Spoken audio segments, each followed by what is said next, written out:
Hi everyone, welcome back to Well Mind Study, where we discuss all things therapy related. The topic of today's video is about video gaming addiction, specifically what video game addiction is and what video gaming addiction is not.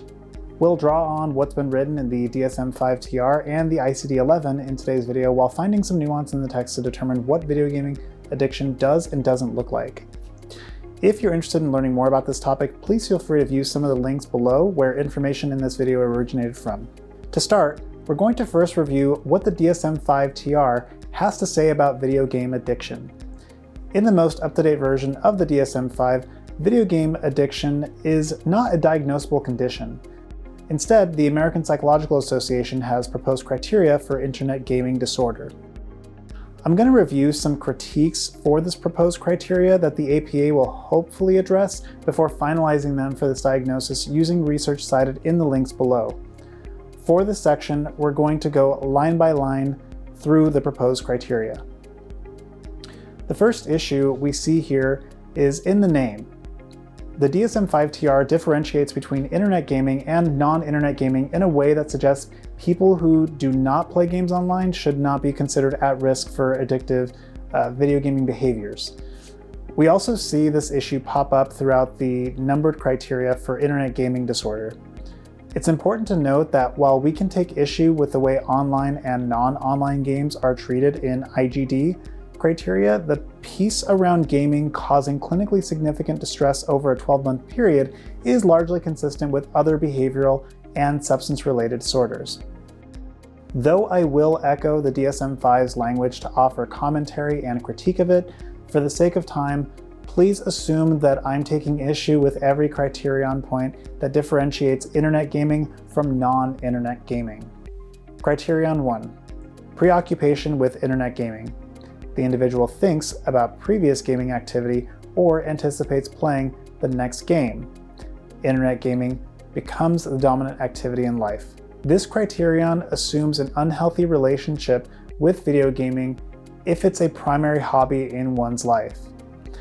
As far as internet gaming becoming the dominant activity in one's life, this criterion point doesn't leave a lot of room for nuance. You might find many successful Twitch streamers and competitive gamers listed here despite the fact that video gaming is done for work. If I were in one of those aforementioned categories, I may actually be discouraged from seeking therapy on the basis that I would require a therapist who either games or is knowledgeable enough about gaming that they wouldn't try to pathologize an aspect of my life that includes video gaming. Criterion 2. Withdrawal symptoms when internet gaming is taken away. The issue with looking for withdrawal symptoms here is that we already have peer-reviewed studies that give us a glimpse into what the baseline behaviors after video gaming look like, and those can oftentimes look like withdrawal. One such study by Kühn published in 2019 found that young adults who play violent video games aren't any more aggressive than those who refrain from doing so in their everyday lives in the long term, with the exception of the first 15 minutes following violent video game play.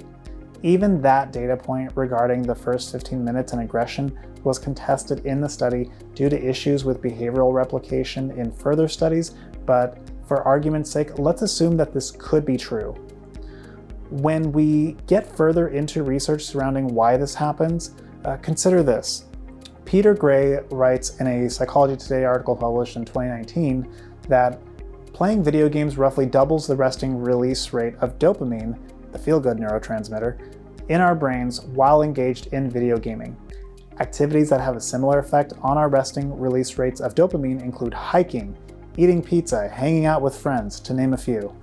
What seems different about gaming in contrast to these activities is that there's generally a natural start, middle, and end to these activities that occurs while gaming relies on the player themselves to decide what their start, middle, and end point of their gaming session will be. This can be difficult for children, teens, and some adults who have already demonstrated issues with impulse control where natural difficulties moderating video gameplay could be related to aspects of the brain that are organically underdeveloped, consistent with one's age, are a result of neurodivergent brain structure and function, etc., as opposed to something more pathological in nature. Criterion 3. Tolerance. The need to spend increasing amounts of time engaged in internet games.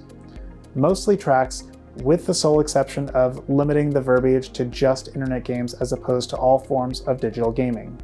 Criterion 4, unsuccessful attempts to control the participation in internet games. This feels like a pretty solid criterion point that I can endorse.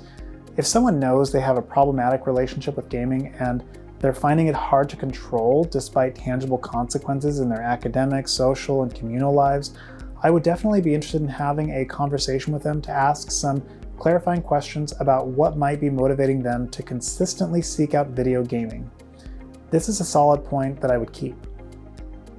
Criterion 5, loss of interest in previous hobbies and entertainment as a result of, and with the exception of, internet games. This criterion is tricky because it can also be transient. Many practitioners may forget that this is one of the factors that needs to stay consistent over the course of the previously mentioned 12-month period. The reason why is because you have cases where someone may engage in video game binging behavior for days or weeks at a time and then be done with them. For example, someone can breeze through the new Final Fantasy XIV expansion in 3 weeks, never to touch the game again until the next expansion releases, or you may have someone turn to video gaming like binging behaviors to cope with transient work-related stressors, losses, anxiety, and/or depressive feelings. In none of the cases above would we characterize someone as addicted, but if it goes on for some number of months, it may not be a stretch to say at risk of becoming addicted. If you're still having trouble with this, imagine how we treat binge behaviors with other activities such as marathoning a streaming series or watching movies sequentially to prepare for a new theatrical release. Consider what other behaviors we binge in that we don't necessarily pathologize. Criterion 6, continued excessive use of internet games despite knowledge of psychosocial problems. Criterion 6 can be somewhat subjective as to how we characterize psychosocial problems. This highlights the importance of clinicians to be aware of their biases before finalizing their clinical conceptualizations about what might be going on. To understand what I'm talking about here, it's probably going to be helpful if I just transition to criterion number 7 so we can recontextualize criterion number 6. Criterion number 7. Has deceived family members, therapists, or others regarding the amount of internet gaming. With respect to gaming in general, this criterion can be a bit tricky to evaluate. This is largely due to differing attitudes and judgments on what constitutes problematic gaming. Because of how video gaming as an activity is treated, it can be difficult for parents and clients to determine what a healthy relationship to gaming can look like. On the client side, they may have a relatively healthy relationship with gaming, engaging for around an hour or two per day while staying on top of academic and social obligations. But if a parent and therapist believe that their relationship to gaming isn't healthy despite evidence to the contrary, it could make deception a likely option in the face of judgment. These can be part of the psychosocial problems enumerated in criterion point number 6, as the client and their caregiver, assuming they're a child or a dependent, could be causing these issues versus the issues having originated from the client's behaviors.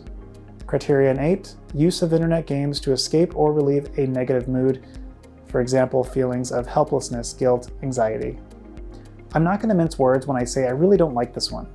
Using games to relieve a negative mood can be quite powerful, and when we're talking about behavioral addictions, this criterion point feels biased in the sense that the writer seems to insinuate a false equivalency between video games and potentially substances.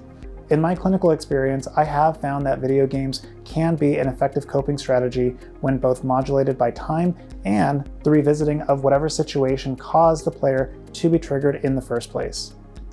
With this use case, we can use video games to help us emotionally regulate, to downscale the intensity of uncomfortable feelings just enough to help us revisit the situations that caused them in the first place, to help us make more rational choices, especially when deciding how we'd like to respond. Criterion 9. Has jeopardized or lost a significant relationship, job, or educational or career opportunity because of participation in internet games. This is where bias may come into the picture again, and the best advice that I can give to anyone considering this is to differentiate what about gaming caused the rupture, loss, or divide in this person's life. Like I said in criterion 7, some questions I would be interested in asking are largely to do with this person's relationship to video gaming, and what about either video gaming or this person's attitudes towards video gaming caused the rupture to begin with.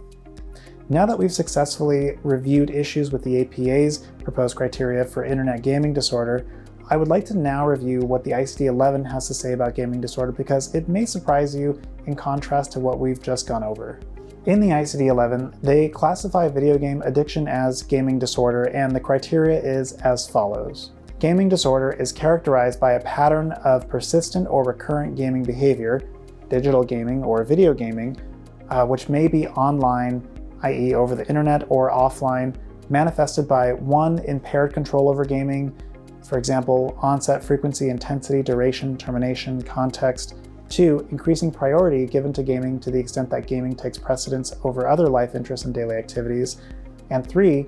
Continuation or escalation of gaming despite the occurrence of negative consequences. The pattern of gaming behavior may be continuous or episodic and recurrent. The pattern of gaming behavior results in marked distress or significant impairment in personal, family, social, educational, occupational, or other important areas of functioning.